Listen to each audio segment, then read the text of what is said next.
एक छोटी बच्ची का रेप दोस्तों, जिसके ऊपर मैंने एक स्टोरी वीडियो बनाई है, जिसे सुनिएगा जरूर। सुनने के बाद आपको भी पता चले कि आखिर एक स्टोरी के माध्यम से मैं आपको क्या बताने की कोशिश कर रहा हूँ। यह एक काल्पनिक वीडियो है दोस्तों। इस वीडियो की शुरुआत होती है एक देश के एक छोटा सा गाँव से, जहाँ के लोग बहुत ही अच्छा और प्रेम के रहने वाले थे। वहाँ से एक लड़का का शादी होता है। शादी होने के बाद जब 1 साल बीत जाते हैं, परिवार के सारे सदस्य खुश होते हैं, गांव वाले खुश हो जाते हैं।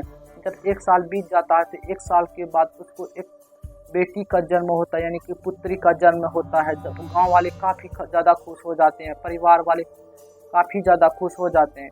पुत्री हो जाने के बाद उसका नामांकन किया जाता है। नामांकन करने के बाद उसका नाम रखा जाता है सीमा। जब सीमा 4-5 साल के हो जाते हैं, तब उसका बर्थडे आने वाला होता है, 5वां बर्थडे।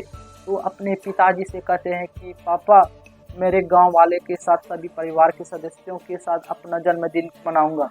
तो पापा वो अपनी बात मान जाते हैं। भला कैसे अपने बाप अपनी परी की बात काट सकता है। तो पापा बाप मान जाते हैं। तो मानने के बाद सारे सदस्य को न्योता देते हैं, गांव वालों को बुलाते हैं।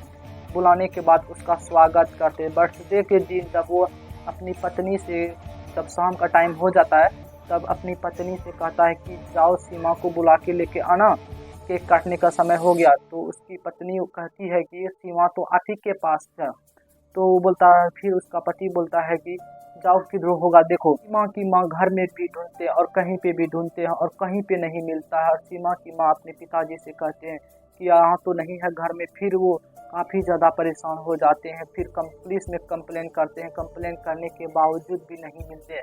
ऐसे काफ़ी ज़्यादा परेशान हो जाते हैं, खाना पीना सब त्याग देते हैं। उसके बाद दो हफ्ते बीत जाते हैं, कुछ पता नहीं चलता है। फिर एक सीमा के कपड़ा जिसको सिलाने के लिए दे थे दर्जी को, बाहर के थे। फिर वही बाहर से जब इसको कपड़ा देने के लिए आए थे इसके घर पे, तो वो सारी बातें को सुनते हैं, सारी बातें को उसके बारे में जानते हैं। तो वो तुरंत से उसको कहता है कि सीमा को मैं बाहर जाते जिस दिन जा रहा था, मैं उस दिन सीमा को तुम्हारे रिश्तेदार हरिलाल के साथ देखा था।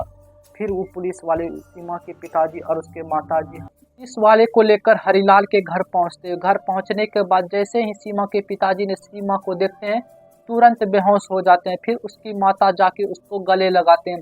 गले लगाने के बाद जिस बेड पर सीमा बैठी हुई थी, वह बेड पूरा खून से लथपथ था। फिर उस सीमा को घर लेके आते हैं, हरिलाल को भी पकड़ के लेके आते हैं पुलिस। फिर दूसरे दिन पंचायत में बुलाते हैं कि तुमने इसके साथ ये क्यों किया। तो वो हरिलाल बोलने लगते हैं कि मैंने 5 साल पहले चोरी किया था, जिसमें कि सीमा के पिताजी ने मुझे पकड़ा था और खूब बेइज्जती किया था, मारा था, और उसी का बदला लेने के लिए मैंने ये सब किया। तो वो बोलने लगा कि मैंने इसको गिफ्ट के बहाने मैंने इसको घर पे लाया। घर पे लाने के बाद इसको खूब मारा। जब भी मेरा गुस्सा शांत नहीं हुआ तो इसका रेप किया। रेप करने के बाद मेरा गुस्सा शांत हुआ थोड़ा, तो मैं भागने लगा, आप पकड़ लिए। तब सीमा के पिताजी ने उनसे कहा कि तुम मेरा जान ले लेते, इस बच्ची ने क्या बिगाड़ा। इस वाले और सरपंच आपस में बात करते हैं। बात करने के बाद वह सीमा के पिताजी से कहते हैं कि तुम जो इसको सजा देना चाहते हो वही इसको सजा मिलेगा। तो सीमा के पिताजी ने इनसे कहता है कि सरपंच से कहता है कि इसे पहले खूब पीटा जाए।